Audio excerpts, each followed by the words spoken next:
केवल द्वादशी तिथि के दिन थायराइड की बीमारी में आराम लग जाएगा। बिल्कुल कहीं जाने की जरूरत है। जिन जिनको थायराइड की प्रॉब्लम हो जाती है ना, थायराइड की बीमारी हो जाती है, उसको भी कुछ नहीं करना चाहिए। जहां पर शंकर भगवान की छोटी लड़की अशोक सुंदरी की जगह पर शहद से ओम अंकित कर दीजिए। कैसे करना है? मात्र शहद से ओम अंकित कर कर भगवान शंकर के ऊपर जल चढ़ा दीजिए, नीचे पात्र लगा लीजिए, उसी पात्र में शहद और उस जल को, अभिषेक का जो पानी है, जल है, उसको झेल लीजिए। उस पात्र को लेकर केवल द्वादशी तिथि के दिन दोपहर में 12 बजे उस पानी को पीना चालू कर दीजिए। 2-3 द्वादशी तिथि करिए, थायराइड की बीमारी में आराम लग जाएगा। बिल्कुल कहीं जाने की जरूरत है। आपके घर में छोटा सा शिवलिंग विराजमान, निवेदन है जहां पर भी शिवलिंग आपके घर में विराजमान है, अगर छोटी सी कटोरी में एक बेलपत्र को आप नीचे रखिए, छोटी सी कटोरी उस बेलपत्र के ऊपर रखकर उसमें थोड़ा सा मधु, शहद, शंकर भगवान की साक्षी में शिव जी के सामने अगर शुक्रवार रखना प्रारंभ कर दो, धीरे धीरे संपदा की वृद्धि अपने आप होना प्रारंभ होगा।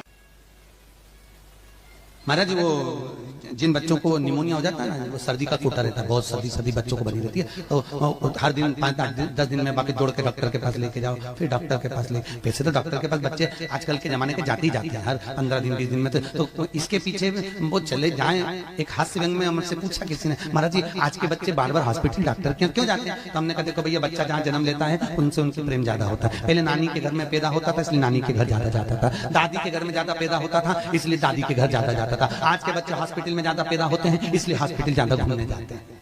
ये हास्य। पर यदि बच्चे को सर्दी ज्यादा होती है, निमोनिया ज्यादा होता हो, ठंडा का कोटा ज्यादा रहता हो, तो पीपल के 5 पत्ते महाराज उस पर घृत लगाकर हनुमान जी के 3 नंबर के भाई व्रतिमान का नाम लेकर, व्रतिमान का नाम लेकर बच्चे की छाती पर एक वस्त्र से उसको बांध दीजिए, रात्रि भर बंधे रहने दीजिए महाराज। और बांधना कौन से दिन है? द्वादशी तिथि को, बस एक बार बांधना है, उसके बाद सर्दी का कोटा नहीं रहता महाराज, बच्चा स्वस्थ अपने आने में। व्रतिमान हनुमान जी महाराज के जितने भी भाई हैं सबका। और शुक्रवार के दिन माता लक्ष्मी के लिए अग्नि में आहुति दीजिए महाराज। शाम के समय पर सूर्यास्त के पहले शिव महापुराण की कथा कहती है, अग्नि पुराण कहती है, नर्मदा पुराण कहती है, लिंग पुराण कहती है कि बेलपत्री के वृक्ष के नीचे तो नीचे वो भी जाने दो, यहां तक वर्णन किया शिव महापुराण में तो कि बेलपत्री का जो फल होता है ना, बेल फल जो होता है, कहते हैं अगर किसी व्यक्ति के यहाँ लक्ष्मी की कमी होती है, संपदा की कमी होती है, जिसके यहाँ पैसा नहीं आता, धन नहीं आता, तो बेल का जो फल होता है, बेलपत्री का जो फल होता है, उस फल के गूदे को, बेलपत्री के फल का गुर्दा निकाल लो, सुखा लो, गाय के घी में उसको डुबो लो, और शुक्रवार के दिन माता लक्ष्मी के लिए अग्नि में आहुति दीजिए महाराज। शाम के समय पर सूर्यास्त के पहले ये जो आहुतियां हम बेले के गुर्दे के फल की गाय के घी में डुबोकर माता लक्ष्मी और भगवान विष्णु के नाम से देते हैं महाराज, 2 या 3 शुक्रवार करोगे, लक्ष्मी की कभी कमी नहीं आती, संपदा बढ़ती है। एक प्रयोग और कर देखना, कभी अगर मौका मिले आपको तो प्रयोग कर देखिए। लिंग पुराण के अंदर लिखा हुआ है, शिव पुराण में, लिंग पुराण में और स्कंद पुराण में कहा गया है कि अगर किसी ने बेले के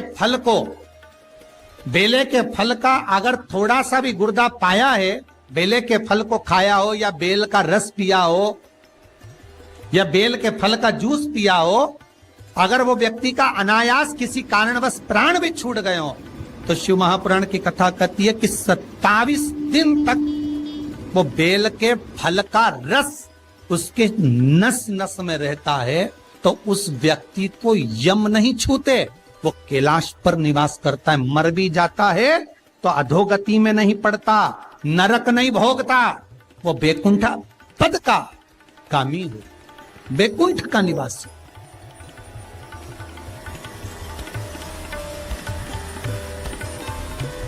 बैकुंठ का निवासी।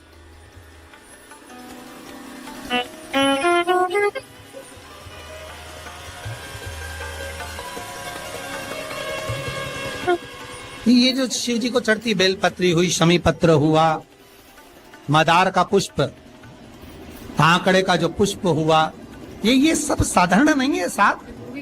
शंकर का एक एक गुण तत्व ग्रहण करने वाले, शंकर का अनुमोदन करने वाले, शिव को एक एक वस्तु जो चढ़ने वाली साधारण नहीं।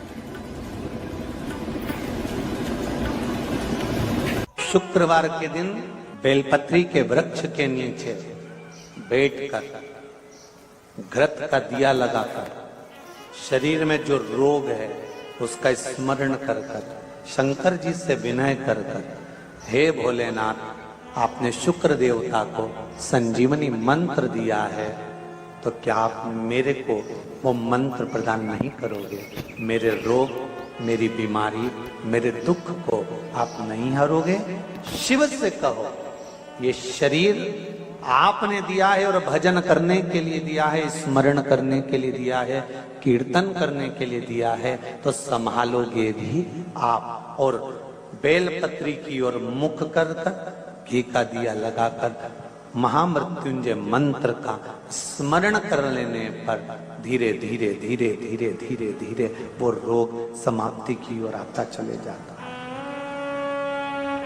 देवी कथा में 2 दीप का वर्णन किया, आज फिर कथा में 2 दीप का वर्णन कर। कितना भी दुख है, संपदा नहीं है, बहुत कष्ट का जीवन चल रहा है, बहुत तकलीफ का जीवन चल रहा है, 2 जगह पर दीप लगाना चालू कर दो।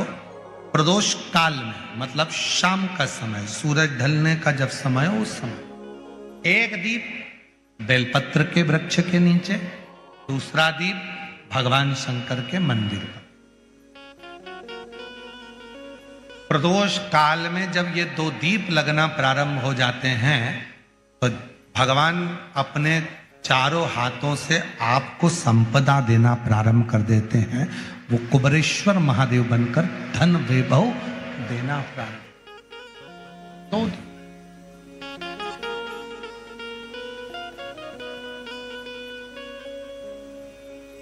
और दोनों दीप फूल बत्ती के होना चाहिए, लंबी बत्ती के नहीं। एक लंबी बत्ती होती है, एक गोल बत्ती होती है, फूल बत्ती, दोनों दीप फूल बत्ती। मां सती ने जब भगवान शंकर के लिए आराधना साधना करी थी और भगवान भोलेनाथ जी से वर प्राप्त करा था, तो माता सती ने भी ये साधना ऐसे ही करी और माता सती को शिव मिले थे। द्वादशी के दिन चावल क्यों खाओ?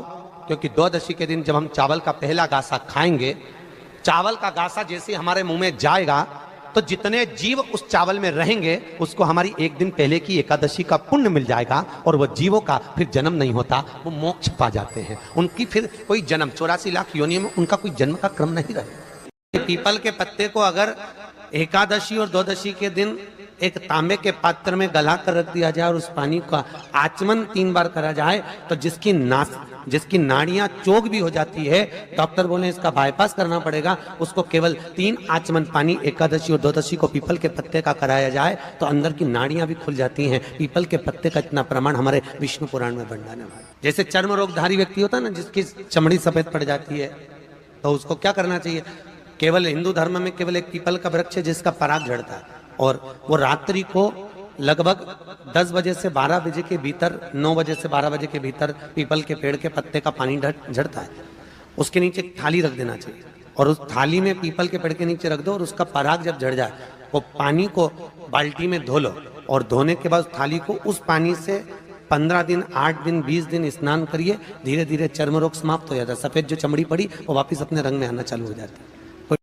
विष्णु पुराण कहती है, स्कंद पुराण कहती है महाराज कि भगवान नारायण स्वयं इस जड़ के नीचे अपना विश्राम करते हैं महाराज इस जड़ के नीचे। प्रयास करा करो, एक चुटकी हल्दी, कितनी? मात्र एक चुटकी हल्दी, आंवले के वृक्ष के नीचे भगवान हरि हर महादेव, कौन से महादेव हैं?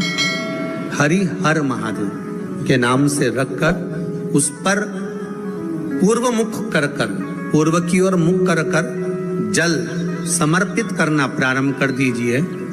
आप अगर प्रयास करेंगे शुक्रवार की शुक्रवार करें या नवमी की नवमी करें, अष्टमी की अष्टमी करें, प्रदोष की प्रदोष कर लें। बेलपत्री की मध्य पत्ती पर, बेलपत्री की बीच की पत्ती पर लगाया हुआ चंदन और पत्ती के 3 पत्तियों का जहां पर मिलन हुआ है उस जगह पर लगाया हुआ शहद शिव को जब चढ़ाया जाता है तो वो भाग्य की बेकार रेखा को भी बदल देता है। वो साधारण नहीं है। जिसके घर में संपदा की कमी होती है, जिसके घर में कर्जा बढ़ जाता है, लक्ष्मी नहीं आती, बहुत टेंशन की जिंदगी जीता है मनुष्य, व्यापार चल नहीं रहा, बहुत तकलीफ का जीवन चल रहा होता है, तो आज भी नियम है महाराज कि सोमवार शुक्रवार ये 2 वार ऐसे हैं, इन 2 वार को यदि कटोरी में थोड़ा सा शहद रखकर, मधु रखकर यदि लक्ष्मी जी का स्मरण किया जाए और माता लक्ष्मी जी का स्मरण कर कर एक लाल पुष्प उस कटोरी के सम्मुख में माता लक्ष्मी का नाम लेकर रखा जाए और बाद में वही शहद, वही मधु और वही पुष्प सोमवार का दिन और शुक्रवार के दिन लक्ष्मी का पूजन कर कर, स्मरण कर कर, दूसरे दिन शुक्रवार के दिन पूजन करें, शनिवार के दिन उस मधु का, उस पुष्प का विसर्जन करें, सोमवार के दिन पूजन करें लक्ष्मी जी का स्मरण कर कर और मंगलवार के दिन अगर विसर्जन करें, 5 या 7 सोमवार या शुक्रवार को यदि आप मधु का भोग लक्ष्मी जी को लगाना प्रारंभ कर दें, शिव का नाम स्मरण कर कर, तो उसके घर में कभी संपदा की कमी नहीं होती। लक्ष्मी उस संपदा को बढ़ाती। चढ़ाओ एक लोटा जल। कभी कभी अगर ऐसा लगे जीवन में कि दुख बहुत ज्यादा आ गया है, बहुत तकलीफ आ गई है, तो लाल चंदन को घिसकर उस लाल चंदन का लेपन भगवान शंकर पर कर कर फिर पानी चढ़ाओ। अगर कोई संकट भारी है और निकट रहा, जैसे किसी नारी का गर्भ नहीं ठहर रहा, 15 साल हो गए, 20 साल हो गए, 25 साल, जैसे इसने लिखा एक माता ने कि 18 साल की बेटी हो गई थी पर संतान में पुत्र नहीं, तो उसने भाव से कथा सुनी। ऐसे आपके भीतर अगर 20 साल हो गए, 25 साल हो गए, 30 साल हो गए, संतान का सुख ही नहीं है, लाल चंदन का लेपन बाबा भोलेनाथ पर करना प्रारंभ करो। पीठिका पर लाल चंदन का लेपन करना प्रारंभ करो। लाल चंदन से बाबा का श्रृंगार करना प्रारंभ करो। एक बेलपत्री पर लाल चंदन, दोनों पत्ती नीचे वाली, जो नीचे की जो 2 पत्ती होती है इस पे लाल चंदन और बीच वाली पत्ती पर पीला चंदन लगाकर बाबा के शिवलिंग को समर्पित करिए। बाबा से प्रार्थना करिए, रोज प्रार्थना करो। परंतु एक बात का स्मरण रहे, 25 साल हो गए, 20 साल हो गए, 30 साल हो गए, संतान नहीं, तो पहले जल से अभिषेक कराना, अभिषेक कराकर उस जल का आचमन करने के बाद हाथ को खासा करना, धोना, उसके बाद में फिर वापस बाबा का स्नान कराओ, फिर चंदन का लेपन कराओ, फिर एक लोटा जल चढ़ाकर बाबा का स्नान कराओ। बाबा का बड़ा सुंदर भाव से लाल चंदन से जो अभिषेक करता है, बाबा को लेपन कर कर फिर जल चढ़ समर्पित करता है, निश्चित है उसकी गोदी मेरा देव अधिदेव महादेव जरूर भरता है। ये निश्चितता है।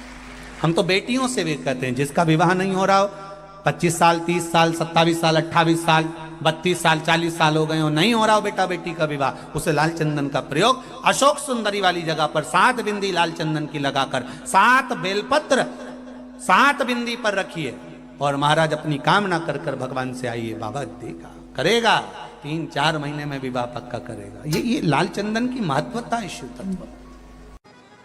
बहुत सारा भगवान को नहीं चाहिए। शिव महापुराण में यह भी कहीं नहीं लिखा कि तुम भगवान को 108 या 1008 या 1008 बेलपत्र समर्पित करोगे तो शिव जी प्रसन्न हो जाएंगे।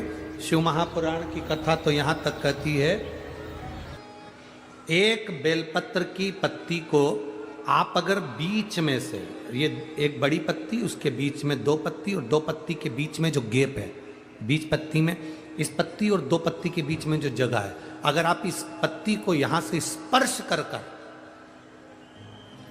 इस पत्ती को यहां से स्पर्श कर कर शंकर भगवान के शिवलिंग पर अगर आप श्री शिवाय नमस्तुभ्यम कहकर, पंचाक्षर मंत्र नमः शिवाय कहकर, षडाक्षर मंत्र ओम नमः शिवाय कहकर यदि शंकर के शिवलिंग पर समर्पित करते हो तो वो 108 बेलपत्र का काम कर जाती है।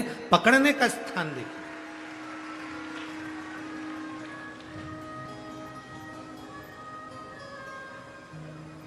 ये स्थान की बड़ी मूलता है, जो थोड़ा सा समझेंगे अपन, थोड़ा ध्यान देंगे तो ये जो ये स्थान है ये बड़ा मूल माना गया।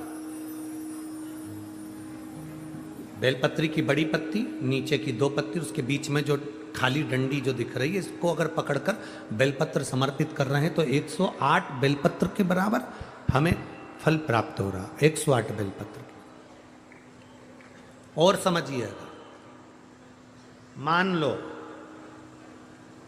आपके पास में ना पीला चंदन है, ना लाल चंदन है, ना अक्षत है, ना पुष्प है, ना कोई सामग्री है, ना दिया है लगाने के लिए। शंकर जी के मंदिर में लोटा भर के जल लेकर गए हो, आज तुम्हारे पास में हो सकता है जल भी नहीं है, लोटा भी नहीं है, तो जिस शंकर जी का दर्शन करने गए हो उन्हीं की बेलपत्र को उठाओ और बेलपत्र को उठाने के बाद पहले अपने हथेली पर रखो, अपना हाथ रखकर बाबा से प्रार्थना कर कर बेलपत्री की मध्य पत्री, आगे वाली पत्ती को पकड़कर अगर वो बेलपत्र हम शिव जी को समर्पित करते हैं तो हमारा पीला चंदन, लाल चंदन, दिया सब बाबा को समर्पित हो जाता है उस बेलपत्री में। एक बेलपत्री का सुख हमारे जीवन का एक आनंद दे देता है। हम तो यहां तक कहेंगे, अगर कभी जिंदगी में तुम्हें लगे कि गुरुजी मेरा पैसा फंस गया नहीं मिल रहा है, या मेरा पैसा अटक गया नहीं मिल रहा है, या मेरा घर में धन नहीं है, बहुत तकलीफ की जिंदगी चल रही है, आप ये बेलपत्री का जो 2 पत्ती है ना, ये 2 पत्ती इस जगह से पकड़कर, आपको लग रहा है कि पैसा नहीं है, काम बहुत बड़ा अड़ा है, बेटे की शादी, बेटी की शादी, या मकान या दुकान, कोई काम अड़ गया, ये 2 बेलपत्री की पत्तियों को पकड़कर अपनी कामना कर कर शिव जी को समर्पित करो और 1 लोटा जल बाबा को चढ़ाना प्रारंभ करो। 20 से 22 दिन इंतजार करना, मेरा बाबा हाथ पकड़कर कुबेर भंडारी भंडार जरूर भरेगा।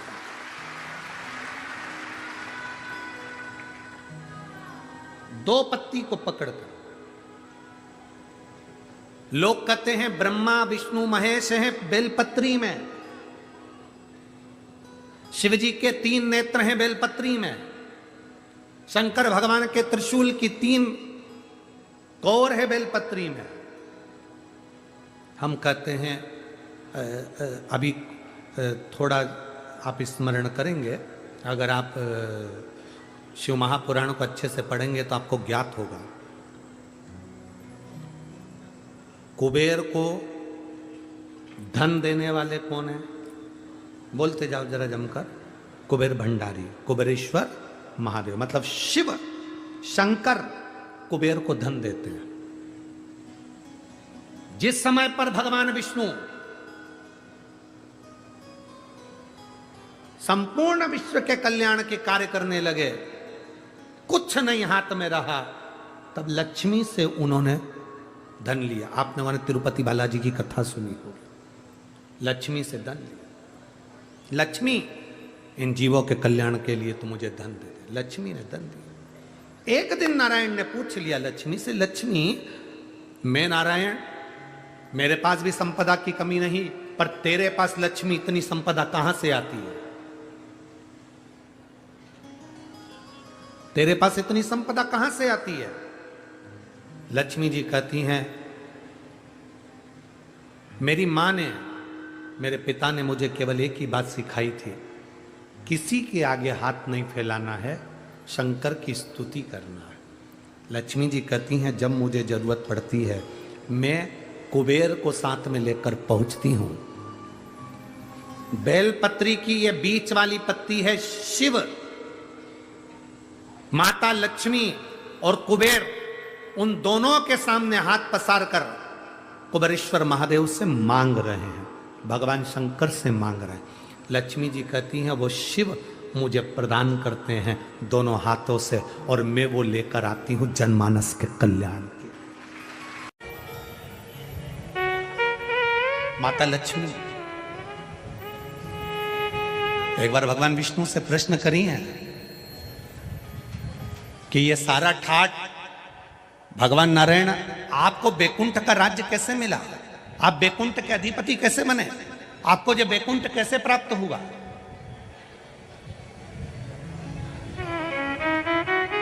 राम जी महाराज, भगवान विष्णु आप राम जी के अवतार हुए, राम जी बनकर आपने अयोध्या का राज्य भोगा, कृष्ण का अवतार लिया, द्वारका का राज्य भोगा, मथुरा का राज्य भोगा, ब्रज का राज्य भोगा। आखिर आपको ये राज्य हर घड़ी, हर पल, हर क्षण कैसे प्राप्त होते हैं? किस तरह से? भगवान विष्णु से माता लक्ष्मी ने प्रश्न करा है विष्णु पुराण के अंतर्गत, और कुर्म पुराण में भी, कुर्म पुराण में भी इसका वर्णन प्रश्न किया, ये आपको सुख कैसे मिल जाता है? आपको बैकुंठ का राज्य मिल गया, आपको द्वारका का राज्य मिल गया, आपको अयोध्या का राज्य मिल गया, आपको रावण की लंका दूसरे की थी वो लंका का राज्य आपको प्राप्त हो गया, ये कैसे प्राप्त हो जाता है? भगवान विष्णु ने अपनी धर्म पत्नी माता लक्ष्मी से कहा, लक्ष्मी मैं प्रतिदिन शंकर के शिवलिंग की आराधना करता हूं। लक्ष्मी जी ने कहा, क्या नाथ मैं शिवलिंग की आराधना कर सकती हूं? क्या मैं शंकर के शिवलिंग का पूजन कर सकती हूं, उसकी आराधना कर सकती हूं? भगवान कहते हैं, भगवान विष्णु ने माता लक्ष्मी से कहा, लक्ष्मी सारे देवी देवताओं ने अलग अलग शिवलिंग का निर्माण करा, किसी ने पारद का शिवलिंग बनाया, किसी ने मोती का शिवलिंग बनाया, किसी ने स्फटिक का शिवलिंग बनाया, किसी ने स्वर्ण का शिवलिंग बनाया, किसी ने हीरे का शिवलिंग बनाया, किसी ने पन्ना का शिवलिंग बनाया।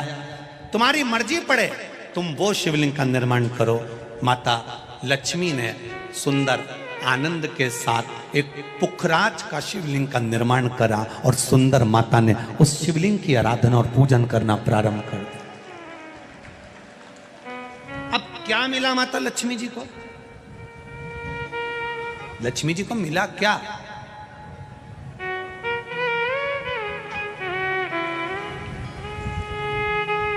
क्या प्राप्त हुआ माता लक्ष्मी जी?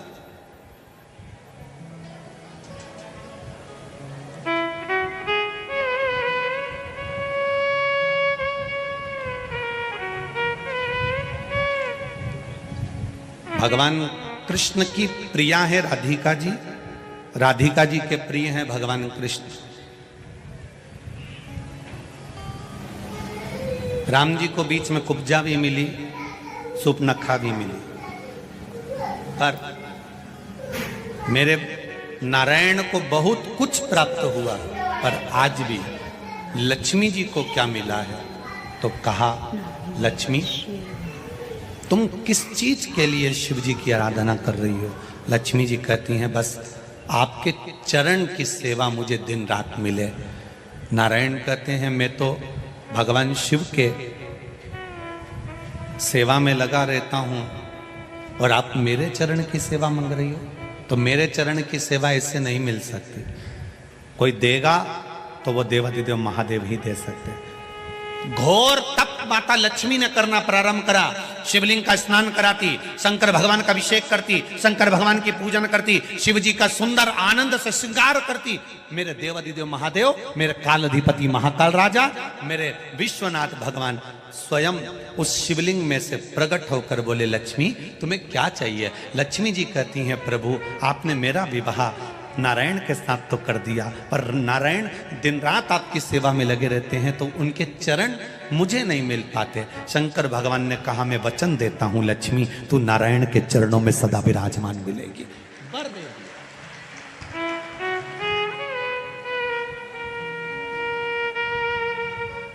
ब्राह्मण हो, क्षत्रिय हो, वैश्य हो, शूद्र हो, बच्चा हो, जवान हो, बूढ़ा हो, बेटी हो, बेटा हो, नारी हो, पुरुष हो, जो है अगर वो शिव की आराधना में लगा है उसका मनवांछित फल की पूर्ति हुई है, प्राप्ति हुई है। और कोई तुमसे कहे कि स्त्री शंकर भगवान का आराधना कर सकती है, पूजन कर सकती है, तो दूर नहीं जाना।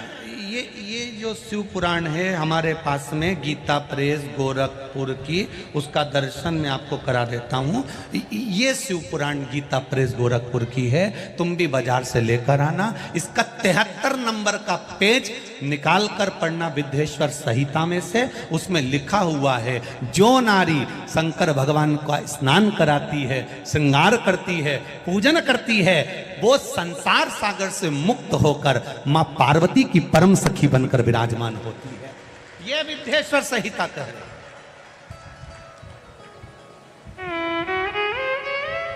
और इसी शिव महापुराण का 73वें नंबर का पेज पढ़ने के बाद में 75 नंबर पेज को पढ़ना विद्येश्वर संहिता का। उसमें लिखा है जो शंकर भगवान को जल चढ़ाकर उस जल का आचमन करता है वो 3 ताप से दूर हो जाता है। ये मेरा निवेदन है आस्था चैनल वालों से, पन्ना मैं निकाल रहा हूं और उसको मैं लाइन से अक्षरों पर लाइन दिखा रहा हूं। मेरा निवेदन है आप भी बताना कि शंकर जी पर जल चढ़ाकर पीने का कितना लाभ है। प्रश्न नंबर 75।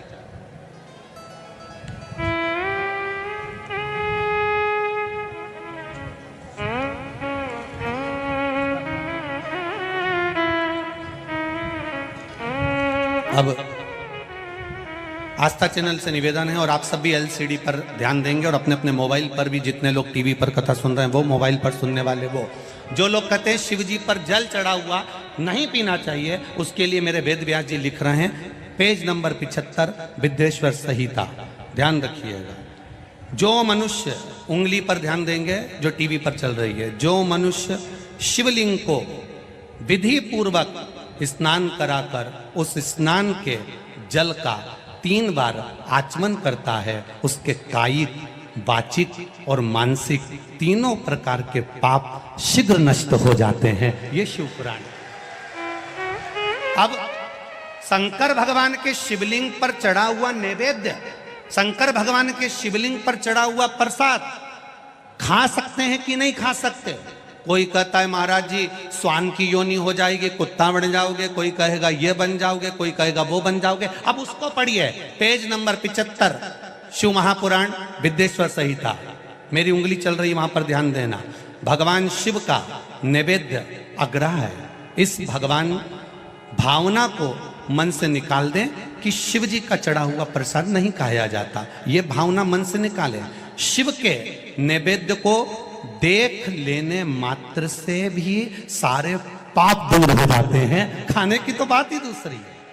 अब क्या लिखा है अगली लाइन, उसको खा लेने पर तो करोड़ों पुण्य अपने भीतर आ जाते हैं। आए हुए शिव नैवेद्य को, जो शंकर का प्रसाद है, शिव जी पे चढ़ा हुआ नैवेद्य है, अगर वो आपके सामने आ जाए उसको सिर झुकाकर प्रसन्नता पूर्वक खा लेना चाहिए। जो शंकर के चढ़े हुए नैवेद्य को यह कह देता है कि थोड़ी देर से खाऊंगा, वो पाप में लिप्त होता चले जाता है। यहां तक उसका वर्णन किया, वो मनुष्य पाप में बंध जाता है। इसलिए शंकर को चढ़ा हुआ नैवेद्य, भगवान का बस केवल नैवेद्य का दर्शन ही हो जाए तो जीव कोटि कोटि पुण्य प्राप्त कर लेता है। वो शिव तत्व है, यह शिव महापुराण है।